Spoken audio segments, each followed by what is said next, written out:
Hubog ako sa mga pangyayari. Pumatongla siya sa akon. Lintik na palusot yun! Kahit lasing ka, alam mo ginagawa mo! Kaya nga, di ba? Nag-aaral ko sa imo, sorry. Nagkapaliwanag ako sa imo kung ano kay nahimo ko adto. Nagkamali ako. Naspasulan ta ikaw. Kaya nga, di ba nagsusorry ako sa imo? Nasaktan. Kayong mga lalaki. Akala nyo pag nambababae kayo, nasasaktan nyo lang kami. Makikipagtsuktsakan kayo tapos ini-expect nyo, iiyak lang kami. Itutulog ang sakit tapos pagising okay na.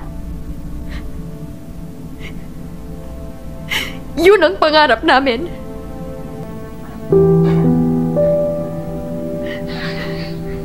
Walang tigil ang takbo ng utak namin.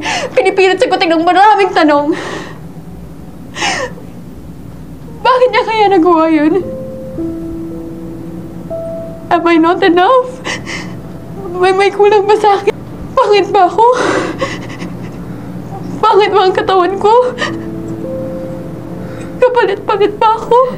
No! Why? Bakit mo ako nagawang lokohin?